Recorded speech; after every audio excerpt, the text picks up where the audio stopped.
Professor Xavier's betrayal shakes the foundations of the trust as he aligns himself with Omega Sentinel and Nimrod, resorting to extreme measures in desperate bid to ensure mutant survival by eliminating Rachel Summers and declaring no more humans. Xavier's actions signal a stark departure from his former ideals. His decision reflects a loss of hope in the face of overwhelming AI dominance, opting to secure a small refuge on Krakoa for mutant kind, though under strict surveillance and control. Any dissenters risk swift and merciless punishment at the hands of Nimrod, leaving mutants caged within their own sanctuary, a far cry from Xavier's once lofty vision. In the aftermath of the greatest betrayal in X-Men history, the Quiet Council in exile must act. They have a plan. Can anyone or anything survive the experience? As the Krakoan age barrels towards its conclusion, the two series that are one converge on an act that will live in infamy. Rise of the Powers of X, Volume 1, Issue 4, Sentinel X. At No Place X, the shocking betrayal unfolds as Professor X coldly stands over Rachel's lifeless body, having ended her existence with a bullet. Rasputin 4 is consumed by rage and swiftly moves to strike, but Professor X employs his telepathic abilities, reaching out to Mother Righteous for intervention. Mother Righteous halts Rasputin's assault with a few chosen words, a kill switch, revealing a sinister manipulation courtesy of Mr. Sinister. In a chilling display of power,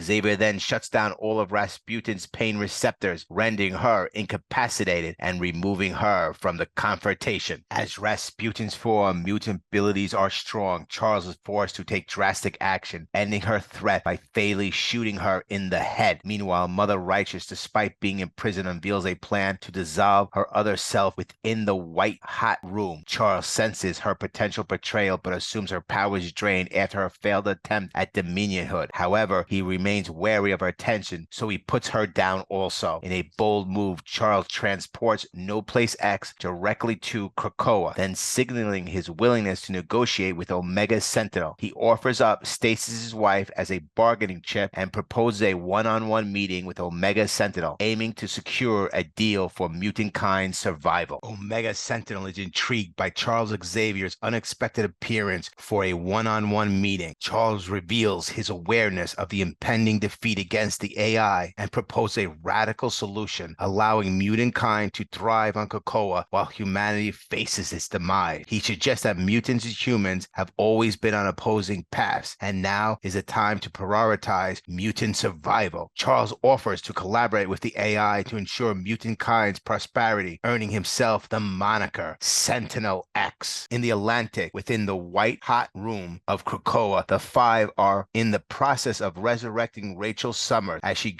regains consciousness, she discovers that Charles was the one who killed her. However, Destiny, Exodus, and Hope were already aware of this fact. Though Rachel is frustrated by this revelation, she knows there are more pressing matters at hand. They require her assistance to awaken the Phoenix Force and defeat the Dominion. While Rachel wishes Charles hadn't deceived her, she remains focused on the task ahead and has several ideas regarding the Phoenix. Find Nimrod as a gateway opens up with Omega Sentinel giving orders to Charles to locate any Orcus scientists with even a hint of rebellion, commanding for their immediate purge. Nimrod proceeds to eliminate them all while Charles sends the information to him. Meanwhile, human leaders are starting to organize themselves. Omega Sentinel instructs Charles to take action against the organized human world leaders. Charles responds by implementing a cognitive drain on all of them, not to replace them, but enough to render them ineffective. Omega Sentinel expresses the need to remove the X-Men from Krakoa,